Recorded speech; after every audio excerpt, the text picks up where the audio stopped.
روح زمین خزینہ ہے۔ صلی اللہ تعالی علیہ وسلم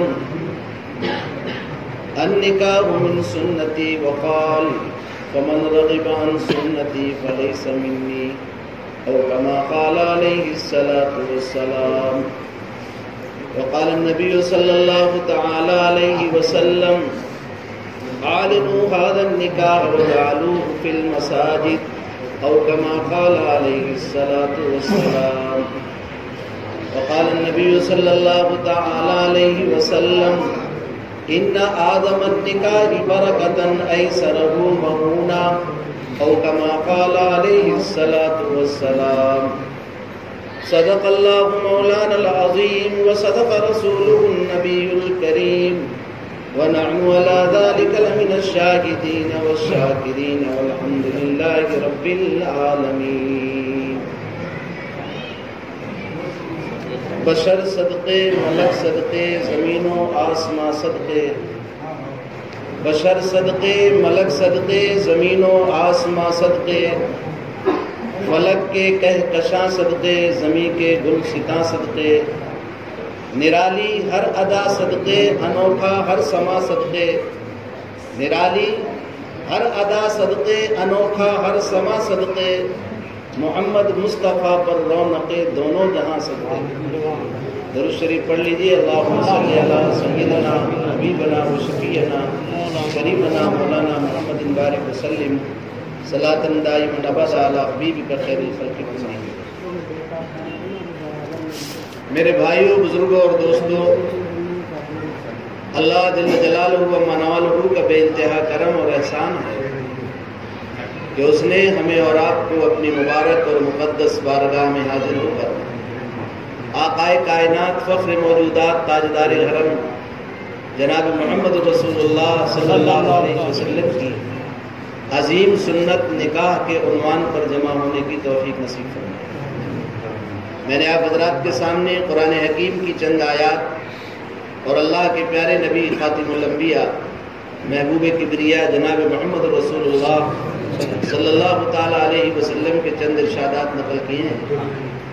دعا فرمائیں اللہ تبارک و تعالی ان مبارک ارشادات کی روشنی میں مجھ ناچیز سے کچھ ایسی باتیں کہلا دے جو میرے لیے بھی فائدہ مند ثابت ہوں اور آپ حضرات کے لیے بھی فائدہ مند ثابت ہوں۔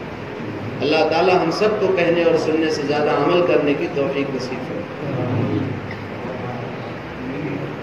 میرے بھائیوں، ہماری اور آپ کی پورے عالم کے انسانوں کی کامیابی اللہ نے اپنے دین میں رکھی ہے، اور دین نام ہے حضرت محمد مصطفیٰ صلی اللہ علیہ وسلم کے طریقے کا۔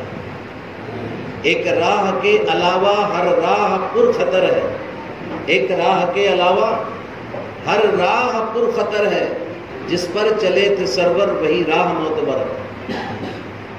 ہم دنیا کے طریقے میں کتنی بھی کامیابی ڈھونڈتے رہیں، عزت، شہرت، ناموری، سکون، لیکن اللہ نے جو سکون، جو راحت، جو عزت اپنے نبی کے طریقے میں رکھی ہے، دنیا کے کسی طریقے میں نہیں۔ کیوں؟ اس لیے کہ یہ سلیکٹڈ طریقہ ہے، سلیکشن ہوا ہے اللہ کے پیارے حبیب سرکار مدینہ حضرت محمد صلی اللہ علیہ وسلم کا۔ نبی کوئی اپنی مرضی سے نہیں بن جاتا، نبی کوئی محنت سے نہیں بنتا، نبی کوئی رات دن عبادت کرنے سے نہیں بنتا۔ انبیاء علیہ السلام کا سلیکشن انتخاب خدا بندی ہوتا ہے، اور آپ صلی اللہ علیہ وسلم آخری نبی ہیں، خاتم الانبیاء ہیں، آپ کے بعد کوئی نبی آنے والا نہیں ہے۔ جو آسمان نبوت پر جو ستارے نبوت حضرت آدم علیہ السلام کی شکل میں طلوع ہوا پہلا ستارہ، آخری آفتاب کی شکل میں آفتاب رسالت محمد عربی صلی اللہ علیہ وسلم آخری نبی ہیں۔ سورج کے نکلنے کے بعد کسی ستارے کی چمکنے کی ضرورت نہیں ہوتی۔ اس طرح آفتاب رسالت کے بعد اب کسی شریعت پر، یہاں تک اللہ کے نبی صلی اللہ علیہ وسلم نے ایک مرتبہ فرمایا کہ اگر حضرت موسیٰ جو جلیل القدر پیغمبر ہیں، اگر وہ بھی تشریف لے آئیں تو ان کی بھی نجات محمد عربی صلی اللہ علیہ وسلم کے طریقے میں ہی ہوگی، ان کو بھی پیروی محمد صلی اللہ علیہ وسلم کے طریقے کی کرنی ہوگی۔ اتنا اونچا مقام ہے ہمارے نبی کا، اور ہم اور آپ ان کے امتی ہیں۔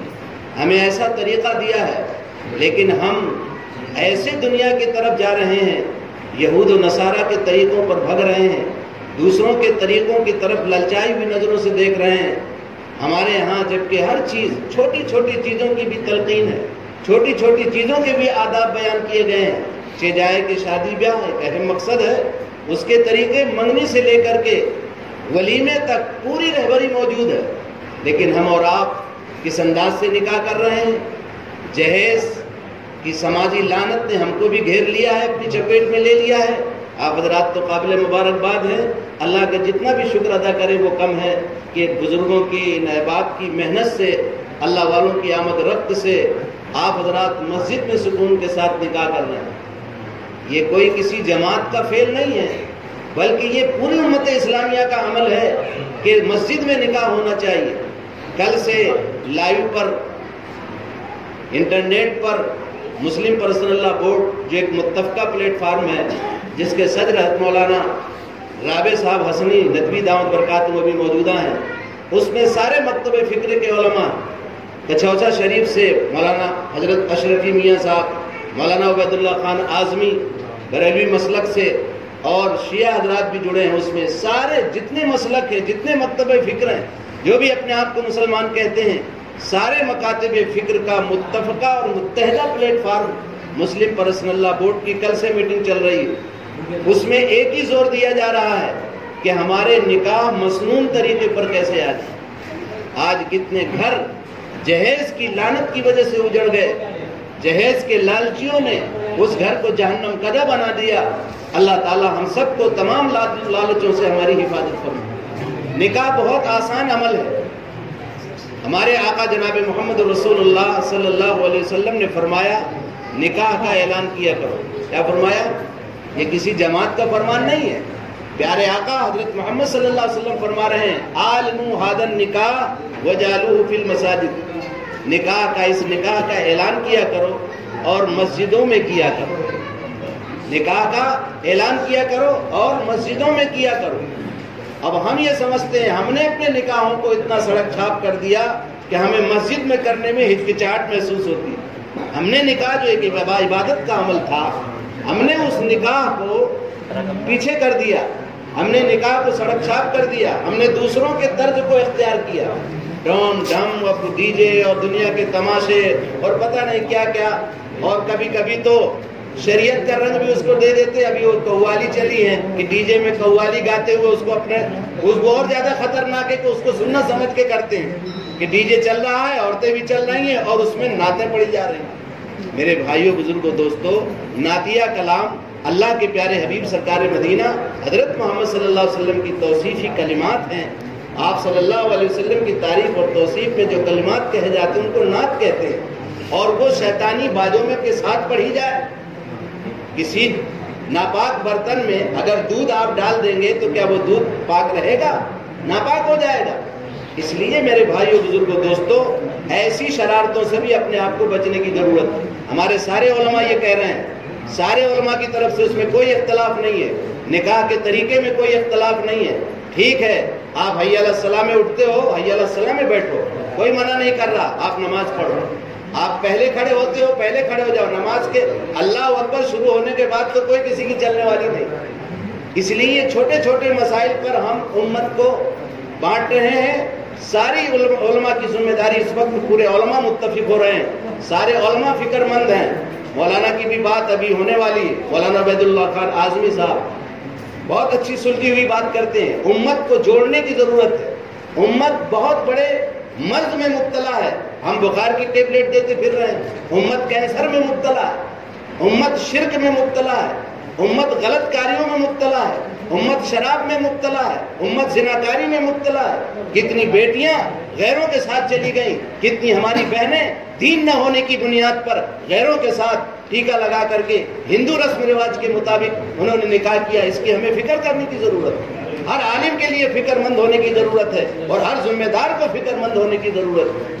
یہ پورا ہفتہ میرے بھائیوں، یہ اصلاح معاشرے کے عنوان پر مسنون نکاح کے طور پر یہ پورا ہفتہ چل رہا ہے۔ ابھی پورے ہندوستان کے اندر بیانات جاری ہیں، اور ہر مکتب فکر کے عالم کے بیانات ہو رہے ہیں کہ سنت پر آ جائے۔ سنت میں کوئی اختلاف نہیں ہے، دنیا کے کسی کونے پہ چلے جاؤ، سنت میں کوئی اختلاف نہیں ہے۔ اذان سنت ہے، اذان جو دی جاتی ہے نماز کے بعد، دنیا کے کسی کونے میں، انگریزی بولنے والے ملک میں چلے جاؤ، عبرانی بولنے والے ملک میں چلے جاؤ، ایک ہی اذان، اللہ اکبر اللہ اکبر، اللہ اکبر سے شروع ہوگی اور اس کے بعد لا الہ الا اللہ پہ ختم ہوگی۔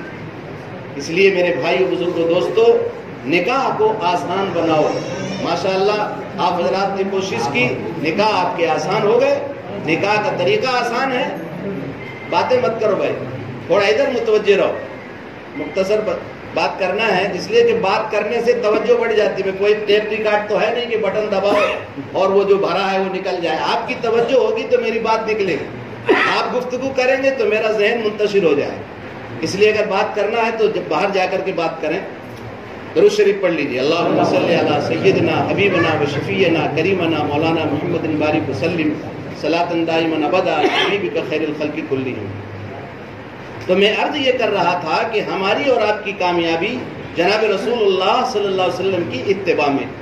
اس لیے میں نوجوان ساتھیوں سے خاص طور پر جن کے نکاح ابھی باقی ہیں، وہ طے کریں کہ انشاءاللہ سنت کے مطابق نکاح کریں گے اور مرد بن کے نکاح کریں گے۔ مرد بن کے تو کہیں گے یہ عجیب بات آپ کہہ رہے ہیں کہ کیا نامرد بن کے بھی کوئی نکاح کرتا ہے؟ ہاں، جو لوگ مانگتے ہیں نا، جو یوں ہاتھ کر کے نکاح کرتے ہیں، وہ نامرد ہی سمجھتے ہیں۔ الرجال قوامون علی النساء، قرآن نے کہا مرد ذمہ دار ہے، مرد کو ذمہ دار بنایا۔ روٹی کپڑا اور مکان مرد کے ذمے ہے، ولیمہ مرد کے ذمے ہے، عورت کے ذمے نہیں ہے۔ روٹی کپڑا اور مکان کی اگر طاقت آپ کو نہیں ہے کھلانے پلانے کی، تو آپ کے لیے ہے کہ آپ نکاح نہ کریں۔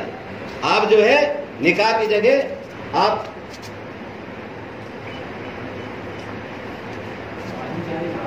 روزہ رکھیں، لیکن نکاح من استطاع منکم الباء فرمایا، تم میں سے یا معاشر الشباب، جناب نبی کریم صلی اللہ علیہ وسلم نے فرمایا یا معاشرۃ الشباب من استطاع منکم الباء فلیتزوج، تم میں سے جو چاہے استطاعت رکھتا ہو اسے چاہیے کہ وہ نکاح کرے، اور اگر استطاعت نہیں، استطاعت میں ساری چیزیں آتی ہیں، مردان کی قوت بھی اور کھلانے پلانے کی بھی۔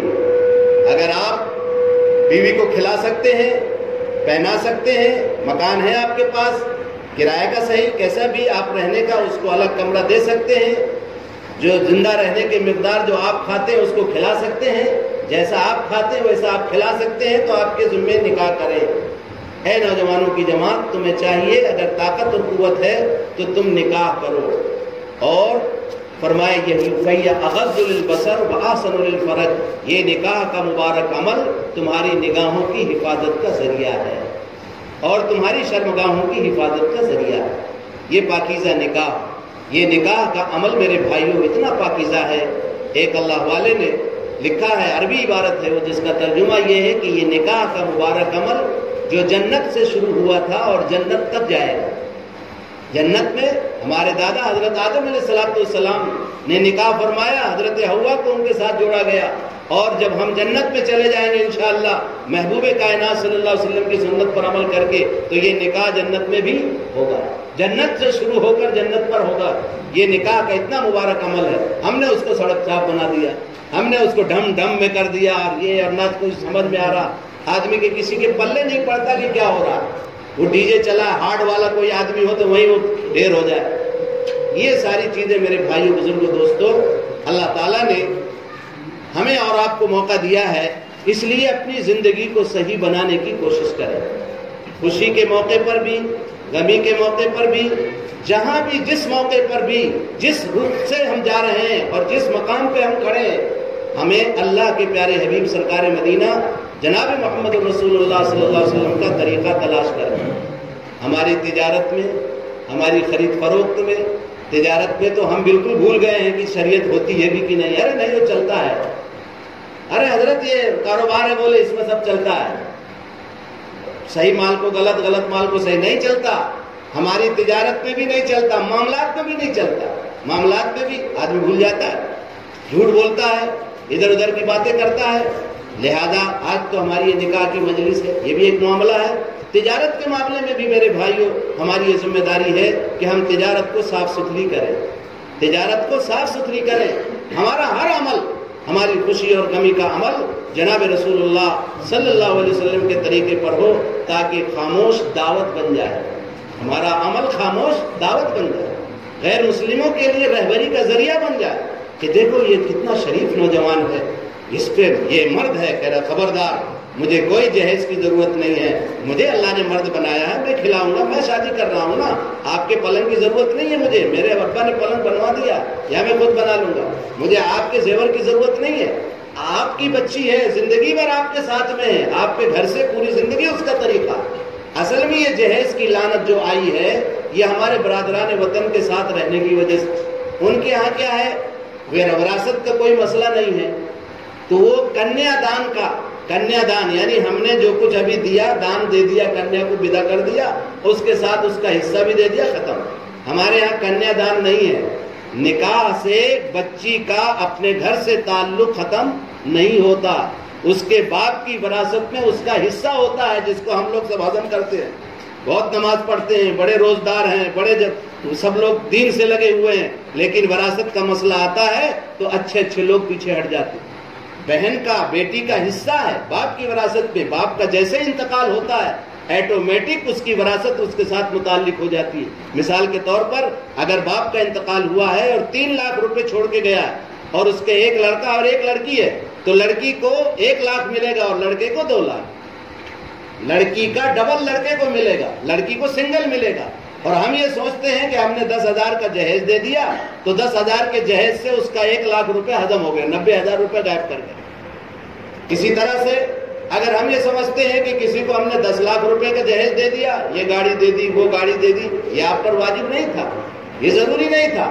اب انتقال کے بعد اس بچی کا حق 20 لاکھ روپے بنتے ہیں، 20 لاکھ کی زمین بکی اس کی. آپ نے 10 لاکھ کا جہیز دیا اور ناموری بھی خوب کمائی کہ بڑے بچی کو بہت جہیز دیا، حالانکہ آپ نے اس کا 10 لاکھ روپے ہضم کر گئے. گوٹی دے کے بکرا ہضم کر رہے ہیں ہم. جہیز دینے والے بھی سن لیں، لڑکی والے بھی بہت کوئی سیدھے نہیں رہتے، مانتے ہی نہیں، دکھاوا کرتے ہیں. ارے صاحب ایسے کیسے ہوگا، اپنی بیٹی کو ہم کچھ نہ، ارے دیو نا اپنی بیٹی کو، دکھانے کی کیا ضرورت. اپنی بیٹی کو 10 تولہ سونا دے دو نا چپ چاپ جا کے، اس کے بینک اکاؤنٹ میں جمع کر دو نا. بچے کو کیوں فقیر بنا رہے؟ بچہ تو شہنشاہ ہے، بادشاہ ہے، وہ اپنے گھر کا بادشاہ ہے. تمہاری بچی ملکہ بن کے جا رہی ہے، اس کے اخراجات کی ذمہ داری مرد کی ہے، وہ ادا کرے گا. آپ اس کو بھکاری بنا کر کے کیوں روانہ کر رہے ہو کہ بچی بھی لے اور یہ بھیک بھی لے؟ صاحب تھوڑی سی بات کڑک ہے، کیونکہ ہم بھی شامل ہیں اس میں، ہم سبھی شامل ہیں. ہم باتیں تو بہت اچھی کرتے ہیں، لیکن عمل کا نمونہ جب عمل آتا ہے تو ہم پیچھے ہو جاتے ہیں. اللہ مجھے بھی عمل کی توفیق دے. طے کرو جتنے نوجوان ہیں جس کی شادی نہیں ہوئی ہے کہ جہیز نہیں لیں گے انشاءاللہ. بغیر جہیز، بغیر بارات بھی آیا وہیں سے، بارات کہیں نہیں ہے. بارات جو ہے کہیں حضرت بیٹھے ہوئے ہیں، کیونکہ بارات کا لفظ ڈکشنری میں تلاش کر کے چھپ گیا، مجھے بارات کا لفظ نہیں ملا. ہندی میں ضرور ملتا ہے بر یاترا. ہمارے استاد محترم فرماتے تھے، جن کا شعر میں نے شروع میں پڑھا مرحوم صاحب کی، کہ بارات جو ہے بر یاترا سے، بارات وہ بر یاترا، بر کے ساتھ دولہے کے ساتھ کچھ لوگ جاتے تھے. پہلے خطرات ہوتے تھے، ایک دیہات سے دوسرے دیہات تک جاتے تھے تو ساتھ میں کچھ ہتھیار بھی، کچھ بچی کو لانے کے لیے کچھ زیورات بھی رہتے تھے، خطرات رہتے تھے. تو چند لوگ ساتھ میں مل کر کے جاتے تھے اور بچی کو لے کے آ جاتے تھے. اب کھڑا پورا مسجد میں نکاح ہے اور لڑکا ہے املی پورا کا. اب یہاں کون سا خطرہ ہے بھیا؟ تو وہ املی پورا میں سب جمع ہوں گے، پھر پوری لائن سے پھر وہاں پہنچیں گے. اعلان ہوا ہے عصر کے نماز میں مکہ مسجد میں نکاح ہے، وہاں پہنچ گئے. جیسے یہاں ہم کو معلوم ہے ہم سیدھا مسجد آ گئے، ابھی پتہ ہی بھی نہیں تھا کہ گھر کہاں ہے. یہ ایسا مزاج امت کا بن جائے، مجھے نہیں بلایا، اس کو نہیں بلایا، یہ ساری چیزیں. بہت نکاح آسان ہے، نکاح اتنا آسان ہے کہ حضرت شیخ زکریا صاحب رحمۃ اللہ علیہ فرماتے ہیں کہ نکاح کا مسئلہ صرف 2 رکعت جیسے مسلمان نماز پڑھتا ہے نفل، اتنا بھی بار اس کے اوپر نہیں ہے نکاح کا. وہ تو ہم نے بنا رکھے. اب لڑکی والے کو اتنا ٹینشن ہوتا ہے کہ کم سے کم 1-2 لاکھ روپے ہونا، ان کی بارات کی خدمت ہونا، کم سے کم 200-250 لوگوں کا کھانا ہونا، پھر اس کے ساتھ جو ہے اس کا پلنگ ہونا، مہاراجہ پلنگ ہونا، پھر یہ ہونا. لڑکا بھی کہتا ہے وہ والا پلنگ ہونا، مہاراجہ پلنگ. ارے مہاراجہ پلنگ سونا تم کو بناؤ نا تم. تم کو اللہ نے مرد بنایا تو بچی دے رہا ہے بیچارہ 18-20 سال کی، اپنے لگتے جگر کو، نور نظر کو، دل کے ٹکڑے کو رخصت کر کے آپ کو دے رہا ہے. اس سے بڑی اور کون سی اس سے بڑا تحفہ ہوگا جو آپ کی خدمت میں پیش کیا جائے؟ میرے بھائیوں، عقل کی نظر سے بھی دیکھیں گے تو بھی غلط ہے، اور شریعت کی نظر میں تو ہمارے آقا صلی اللہ علیہ وسلم نے منع ہی کر دیا. تھوڑی سی غلط فہمی ہوتی ہے کہ ہمارے آقا صلی اللہ علیہ وسلم نے جہیز دیا تھا حضرت فاطمہ رضی اللہ تعالیٰ عنہ. آپ سن لو، حضور اکرم صلی اللہ تعالی وسلم نے کسی بچی کو جہیز نہیں دیا. حضرت فاطمہ کے جہیز کا جو ذکر آتا ہے وہ حضرت علی رضی اللہ تعالیٰ عنہ کے پیسے سے ہی انتظام کیے گئے تھے. حضور پاک صلی اللہ علیہ وسلم نے جب نکاح کا معاملہ پیغام جب حضرت علی کی طرف سے آیا تو حضور نے پوچھا تمہارے پاس کچھ ہے؟ کہا رسول اللہ گھوڑا ہے اور تلوار ہے. تو کہنے یہ تو جنگ میں کام آتی ہے، ضروری چیز ہے. ہاں ایک چیز ایسی ہے کہ بغیر زرہ کے کام چل سکتا ہے، تو زرہ ہے تو ایسا کرو زرہ کو بیچ دو. حضور اکرم صلی اللہ علیہ وسلم نے اس زرہ کو بچوایا، وہ زرہ بیچی گئی. کچھ درہم کے حضرت عثمان غنی رضی اللہ تعالیٰ اس کو لیا، زیادہ پیسے دیے. پھر حضرت سلمان رضی اللہ تعالیٰ حضرت بلال کو حضور پاک علیہ السلام نے یہ سامان منگوائے، کچھ گدے، کچھ اس میں کھجور کا چھال بھرا ہوا تھا، کچھ گھڑے، مسکیزہ پانی کا، یہ ضروریات گھر کا. کیونکہ حضرت علی کے ذمہ دار جس طرح حضرت فاطمہ کے ذمہ دار حضرت حضور پاک علیہ السلام تھے، ایسے ہی آپ حضرت علی کے بھی ذمہ دار تھے. کیونکہ 10 سال کی عمر میں اسلام قبول کیا تھا، اپنے ماں باپ سب کو چھوڑ کر کے رحمت دو عالم صلی اللہ علیہ وسلم کے دامن سے وابستہ ہو گئے تھے. آپ صلی اللہ علیہ وسلم کی تربیت میں تھے. آپ جس طرح حضرت فاطمہ کی ذمہ داری نبی پاک علیہ السلام کے سر پہ تھی، حضرت علی کی بھی ذمہ داری آپ صلی اللہ علیہ وسلم کے سر پہ تھی. حالانکہ انہی کے زرہ بچوا کر حضور نے سامان اکٹھا کروایا اور ایک کمرہ جو ہے ان کی ضرورت کا سامان مہیا کیا اور حضور نے رخصت فرما دیا حضرت فاطمہ کو. اس کو عنوان بنا کر کے وہ گھڑے دیے تھے، مسکیزیں دی، وہ بھی حضور نے نہیں دیے تھے، انہی کے پیسے سے انتظام کروایا، کیونکہ حضور دونوں کے منتظم تھے. یہ شریعت کا صحیح مسئلہ واضح ہو جاتا ہے. حضرت فاطمہ کو تو جہیز دیا تھا، اتنا ملنا چاہیے مسلمانوں کو. یعنی برائی کرنے کے لیے ذرا سی دلیل مل جائے ان کو، اچھائی کرنے کے لیے دلیلیں ہمیں نظر نہیں آتی. حضرت رقیہ کو دیا، حضرت کلثوم کو دیا. اگر جہیز دینا ہوتا تو سب کو دیا جاتا. ہاں زیادہ حضرت زینب کو ایک ہار حضرت خدیجۃ الکبریٰ رضی اللہ تعالی عنہا کی طرف سے ایک ہار کا ذکر آتا ہے زیور کا، وہ ماں نے اپنی بیٹی کو دیا تھا. وہ بھی جو ہے اس سے پہلے دیا تھا. اس سے گنجائش کچھ لوگ نکالتے ہیں کہ اپنی بچی کو کچھ بھی آدمی خاموشی کے ساتھ دے دیتا ہے ہدیہ، اس میں کوئی حرج نہیں. لیکن یہ پلنگ اور یہ گھڑی اور گھوڑا اور گاڑی، یہ تو کہاں سے لائے بھائی؟ تو یہ تو غیروں سے آیا. اس لیے میرے بھائی بزرگوں دوستوں، اس کو سنجیدگی ساتھ غور کریں. پورے ہندوستان میں علماء متفکر ہیں، سب ہر مکتب فکر کے علماء اس بات کی کوشش کر رہے ہیں کہ ہمارے سماج میں جو جہیز اور بارات کی جو لعنت ہے یہ ختم ہو جائے. شرکت ہو، نکاح میں شرکت کیا، بچی پر کوئی بوجھ نہ ہو. آج نکاح کے بوجھ کی وجہ سے بچیوں کا پیدا ہونا ہمارے ناخوشی کا ذریعہ بنتی ہے. ہمارے یہاں بچی پیدا ہوتی ہے تو منہ چڑھاتے ہیں، جبکہ بچی رحمت. حدیث میں آتا ہے کہ جس ماں کے سامنے، جس ماں سے پہلی بچی پیدا ہو، وہ ماں کی کوکھ مبارک، وہ ماں قابل مبارکباد، سعادت مند ہے وہ ماں جس کوکھ سے پہلی بچی پیدا ہو. آج ہم بچی کو پیدا ہوتے ہی ہمارے منہ چڑھ جاتے ہیں. ہم ولیمہ عقیقہ کرتے ہیں تو بہت بے دلی کے ساتھ کرتے ہیں بچی کا عقیقہ اور بچے کا عقیقہ، اور بچہ پیدا ہوا. حالانکہ پتہ نہیں کہ ماں باپ کا کون سکون دینے والا ہے. اس لیے بچی کی پیدائش جو رحمت تھی، حضور اکرم صلی اللہ علیہ وسلم نے فرمایا جس کے ہاں ایک بچی ہو اور اس نے اچھی طرح اس کی پرورش کی، مناسب رشتہ کر دیا، تو وہ میں اس کی جنت کی ضمانت لیتا ہوں. بعض روایت میں کہ میرے اس طرح ہوں گے میرے سامنے جنت، وہ ایسا پرورش کرنے والا، میں جنت میں اس طرح ہوں گے، یعنی اتنے قریب ہوں گے جنت. تو بچی کی پیدائش اور بچی کی پرورش بہت بڑی باعث رحمت ہے، جنت جانے کا سبب ہے. آج اس جہیز کی سماجی لعنت نے بچی کی پیدائش میں بھی منحوسیت نظر آنے لگی ہے. بچی پیدا ہوتی ہے تو منہ چڑھاتے. خوشی ظاہر کرنا چاہیے، طے کرو کہ انشاءاللہ بچی پیدا ہوگی تو خوب خوشی منائیں. خوشی منانے کے بعد ڈی جے بجائیں گے. اس کا اچھا عقیقہ جو ہے اس کا ایک بکرا عقیقہ کر دیں گے. عقیقہ بھی ہمارا کیسا ہوتا ہے، سب رسموں میں گر گئے ہم لوگ تو سنتوں سے دور ہو جاتے. عقیقہ کوئی ضروری نہیں ہے کہ آپ پورے شہر کی یا پورے گاؤں کی دعوت کریں.